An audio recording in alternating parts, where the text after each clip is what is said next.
नमस्कार, एनालाइजर में आपका स्वागत है। अधीक्षक बाल देखरेख के अंतर्गत आप लोगों की तैयारी चल रही होगी और आप लोग कई जगहों पे कोर्स भी ज्वाइन किए होंगे। कुछ बच्चे हमारे यहाँ भी कोर्स ज्वाइन किए होंगे।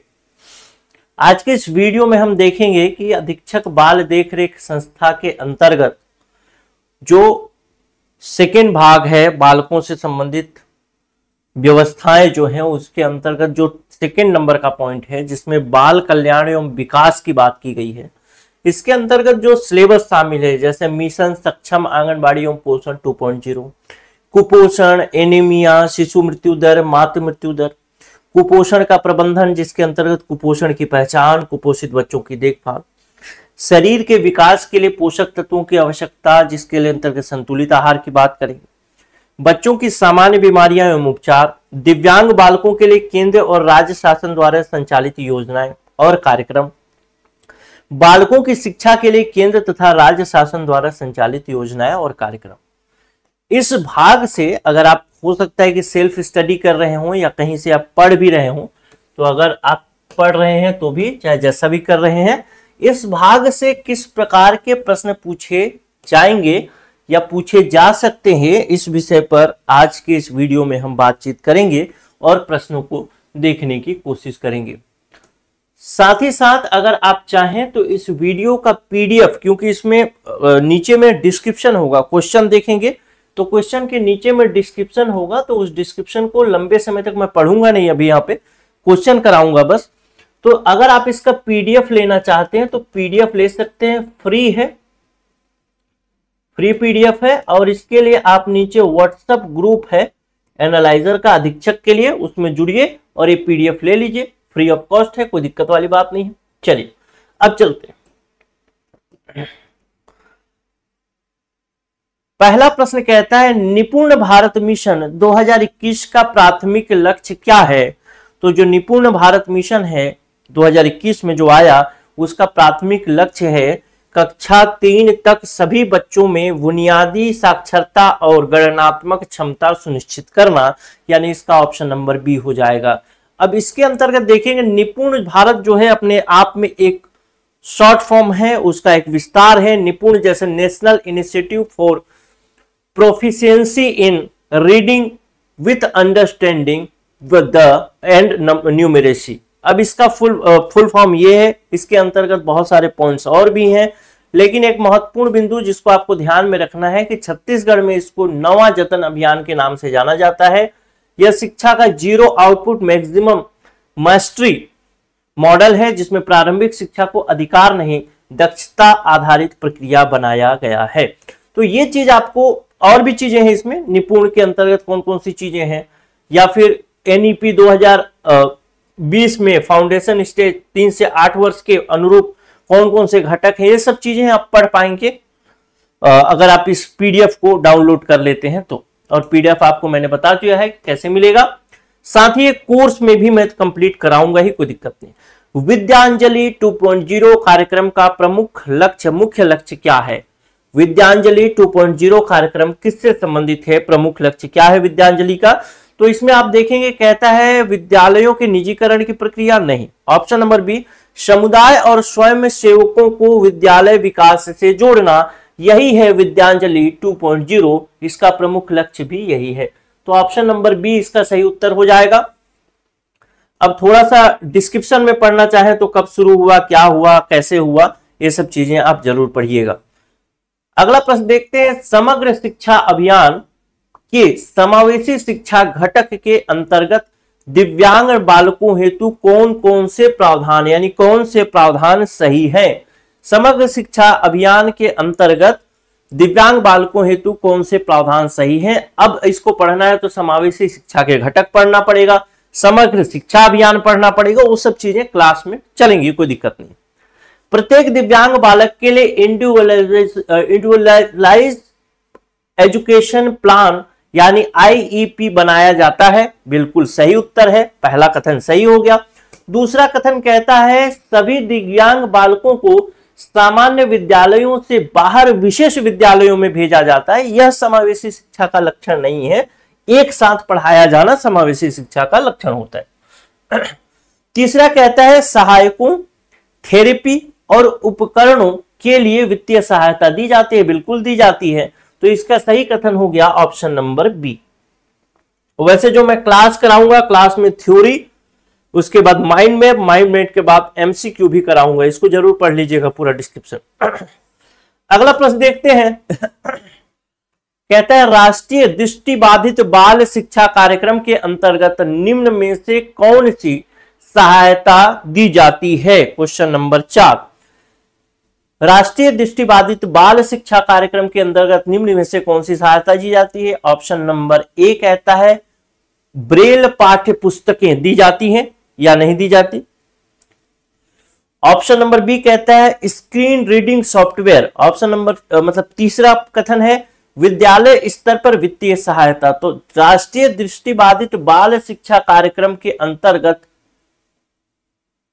अगर दी जाने वाली चीजें अगर आप देखेंगे तो पहला है ब्रेल पाठ्य पुस्तकें और दूसरा स्क्रीन रीडिंग सॉफ्टवेयर। विश्वविद्यालय स्तर पर वित्तीय सहायता, ये तो विश्वविद्यालय स्तर की बात हो गई, हम बात कर रहे हैं नीचे के स्तर की। तो ऑप्शन नंबर क्या हो जाएगा यहां पर?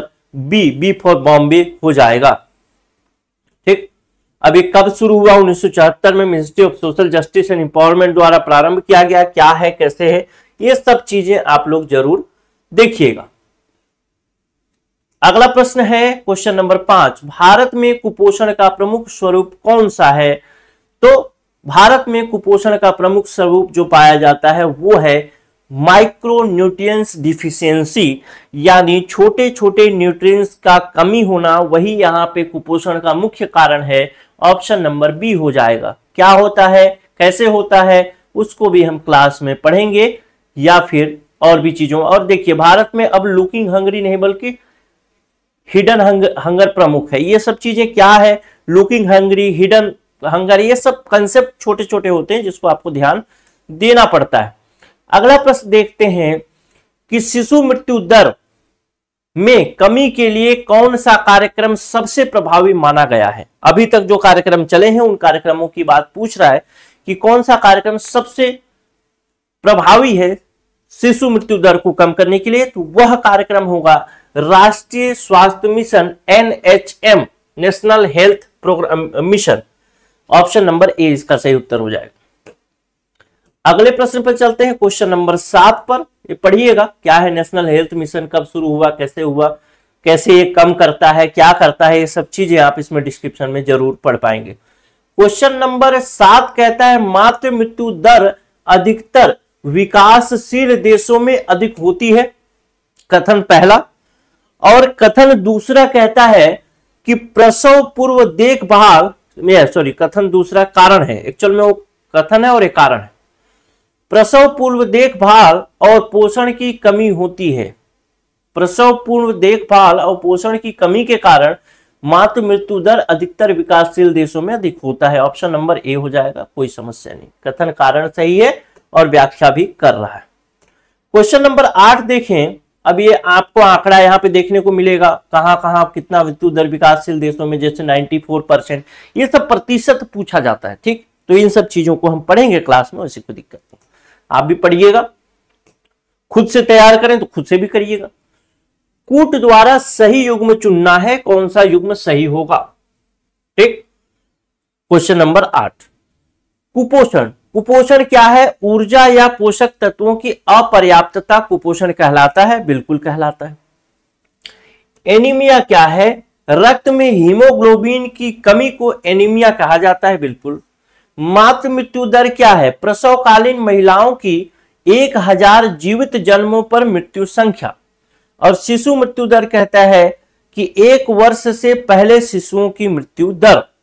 तो इसमें कौन कौन सा सही है, कौन कौन सा गलत है, ये बताना है आपको क्वेश्चन नंबर 8 के। तो इसमें जो है मातृ मृत्यु दर की बात करें तो प्रसवकालीन महिलाओं की 1000 जीवित जन्मों पर मृत्यु संख्या, ये गलत हो जाएगा। ये क्यों गलत होगा वो हम पढ़ेंगे, इसका ऑप्शन नंबर ए हो जाएगा। ठीक, चलिए पढ़ना पड़ेगा आपको भी। अगला प्रश्न देखते हैं। MMR मातृ मृत्यु दर यानी 1 लाख जीवित जन्मों पर की जाती है, न कि 1000 पर, इसीलिए ये कथन हो जाएगा गलत। अगला प्रश्न देखते हैं, क्वेश्चन नंबर 9, जो कि जिसके अंतर्गत 3 कथन दिए हुए हैं। कुपोषण की पहचान में मध्य ऊपरी भुजा की परिधि, जिसको MUAC कहते हैं, मापना सबसे सरल तरीका होता है। दूसरा कथन कहता है 6 माह से 59 माह के बच्चों में 11.5 सेंटीमीटर से कम MUAC को गंभीर कुपोषण माना गया है। तीसरा कथन कहता है वजन और लंबाई का अनुपात कुपोषण की पहचान में अप्रासंगिक होता है। तो इसमें कौन सा सही होगा? टेक्निकल चीज है, लेकिन ये सब चीज टेक्निकलिटी मैं पढ़ाऊंगा, क्योंकि महिला परीक्षक में भी ये सब चीजें थी। महिला बाल विकास विभाग में तो और डीप में जाकर के पूछता है। तो सुपरवाइजर के पोस्ट के लिए अगर आप तैयारी करते तो ये तो कॉमन सी बात है आपके लिए, तो ये नॉर्मल, मतलब बड़ी बात लग रही होगी कि क्या है भाई MUAC क्या है, यहां पे भी MUAC पूछ दिया है क्या, लेकिन ये बहुत छोटी सी बात है, समझ जाएंगे। भूलना बड़ा मुश्किल हो जाएगा। आप अधिनियम की 1-2 क्लासेस डली है, उसको जरूर देखिएगा और फिर उसको मेरे को भूल के बताइएगा, समय लगेगा। हाँ, मेरी क्लासेस ये है कि एक अधिनियम अगर 43 धारा है तो 43 धाराओं को पढ़ाने में मैं 10 क्लास ले सकता हूं, लेकिन भूलने नहीं दूंगा। ठीक, तो इसका उत्तर हो जाएगा 1 और 2 सही है। क्यों? क्योंकि वजन और लंबाई का अनुपात कुपोषण की पहचान में प्रासंगिक माना जाता है, यहां पे अप्रासंगिक लिया है इसलिए। ठीक, क्वेश्चन नंबर 10 देखते हैं। क्वेश्चन नंबर 10 क्या कहते हैं, इसको डिटेल को पढ़ना है तो PDF डाउनलोड करना पड़ेगा, मिल जाएगा आपको, कोई दिक्कत नहीं, निःशुल्क है। क्वेश्चन नंबर 10 कहता है राष्ट्रीय नवोदय विद्यालय योजना ग्रामीण प्रतिभाशाली बच्चों को गुणवत्तापूर्ण आवासीय शिक्षा देने के लिए है। दूसरा कहता है यह 1990 में प्रारंभ हुआ। तीसरा कहता है इसका संचालन CBSE द्वारा किया जाता है। तो इसका सही उत्तर क्या हो जाएगा? राष्ट्रीय नवोदय विद्यालय योजना ग्रामीण प्रतिभाशाली, पहला कथन सही है, दूसरा भी सही 1990 में, लेकिन इसका संचालन CBSE द्वारा किया जाता है, यह कथन गलत है, इसलिए इसका उत्तर होगा A, क्योंकि इसका संचालन कौन करता है? CBSE केवल इसको संबद्धता देती है, संचालन कोई दूसरा ही करता है, गवर्नमेंट करती है, सेंट्रल गवर्नमेंट। ठीक, तो CBSE के क्लासेस चलते हैं, CBSE इसमें किसी प्रकार से कोई वो नहीं करती। तो इस प्रकार से हमने 10 प्रश्न देखे, लेकिन 10 प्रश्न में आप देख करके समझ गए होंगे कि कैसा क्वालिटी है। अब 2 काम आप कर सकते हैं। पहला काम, अगर आप PDF चाहते हैं, निःशुल्क है, ग्रुप से जुड़िए, उस ग्रुप से डाउनलोड कर लीजिए। ठीक, और इसके अलावा आप लोग, कई लोग सेल्फ स्टडी कर रहे होंगे, कई लोग दूसरे जगह से क्लासेस ज्वाइन किए होंगे, तो आप अपने नंबर को, जो दूसरे जगह से भी क्लासेस ज्वाइन किए हैं वो भी अपने नंबर को बढ़ा सकते हैं, या जो अभी कोर्स ज्वाइन नहीं किए हैं वो भी अपने नंबर को बढ़ा सकते हैं। कैसे? हमारे व्हाट्सएप ग्रुप से जुड़िए, उस व्हाट्सएप ग्रुप में हम इस प्रकार से PDF या फिर कुछ भी जो अच्छा कंटेंट होगा वो कुछ डालते रहेंगे, अगर आप उसको पढ़ेंगे तो काफी आपका हेल्प हो जाएगा। ये पहला काम करिए। दूसरा काम, आपके इसमें पूछेगा करंट अफेयर, तो उस करंट अफेयर के लिए आप एनालाइजर ऐप डाउनलोड कीजिए। यहां पे the analyser app, the analyser ऐसा प्ले स्टोर में सर्च करेंगे तो ये द एनालाइजर ऐप डाउनलोड करिए, और वहां पे डेली छत्तीसगढ़ का करंट अफेयर अलग आता है, इंडियन का अलग आता है, फिर इसका क्विज भी आता है क्वेश्चन फॉर्म में, तो वो भी आप दीजिए डेली की डेली, बिल्कुल निःशुल्क है। साथ ही साथ अगर आप इसका कोर्स लेना चाहते हैं तो आप हमारा कोर्स भी ले सकते हैं, जो अधीक्षक का कोर्स है उस कोर्स को भी दे सकते हैं। कैसे ले सकते हैं उसके लिए भी बता देता हूं। ये हमारा व्हाट्सएप नंबर है 9404612014। इस नंबर पे आप व्हाट्सएप करिएगा, कोर्स के बारे में पूछिए, कोर्स आपको वहां पे पता चलेगा और पेमेंट करके ले सकते हैं। थोड़ा सा मैं आपको और भी बता देता हूं इस कोर्स के फीस के बारे में। कई लोग कोर्स लेना चाहते हैं मगर ले नहीं पाते फीस की वजह से। 10,000 प्लस GST फीस है इसका, लेकिन शुरू के 20 स्टूडेंट के लिए ये ऑफर है जिसमें ये 5,000 प्लस GST में मिलेगा कोर्स। अब कई लोगों के कंफ्यूजन और कई लोगों के दिमाग में ये चीज चल रहा होगा कि ये तो बहुत महंगा कोर्स है, 5,000 प्लस GST 6,000 रुपए पहुंच जाएगा। नहीं, महंगा तो है, मैं ये बात को मानता हूं, और जगहों से आप देखेंगे तो महंगा है, लेकिन मेन जो आपको चीज मिलने वाला है वो क्वालिटी मिलने वाला है, इसलिए थोड़ा महंगा है। संसाधन लगेंगे इसलिए थोड़ा महंगा है। कैसे क्वालिटी मिलने वाला है? तो पहले तो हम क्लास करेंगे थ्योरी, और एक ऐसा थ्योरी करेंगे जो कि आपको याद ना करना पड़े। आप हम मेरे डेमो वीडियो देख सकते हैं 1-2।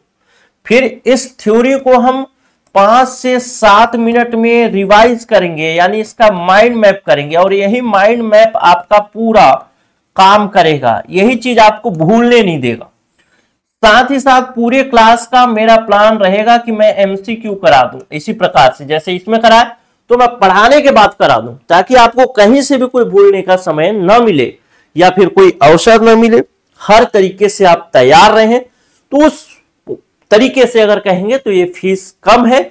और मैं आपको ये भी बता देता हूं, सेम इसी प्रकार का सिलेबस था। 60 प्रश्न महिला पर्यवेक्षक में पूछा था, उस 60 प्रश्न में से 59 प्रश्न जो हमने पढ़ाया था उसी नोट्स उसी क्लास से आया था। सेम सिलेबस इसका है, बस रट के मेहनत करके पढ़ जाइएगा, बेड़ा पार हो जाएगा। और अगर आप कोर्स अफोर्ड नहीं कर सकते तो भी आप हमारे व्हाट्सएप ग्रुप से जुड़ करके, जो फ्री कंटेंट की सुविधा है, हमारे ऐप को डाउनलोड करके, मान लेते हैं 7 प्रश्न करंट अफेयर का पूछेगा तो 7 प्रश्न तो कम से कम नहीं छूटेगा। आप जो फ्री कंटेंट मिलेंगे उस फ्री कंटेंट में से बहुत सारे क्वेश्चन आपके कवर हो जाएंगे। हालांकि पूरे नहीं होंगे लेकिन बहुत सारे हो जाएंगे। नमस्कार।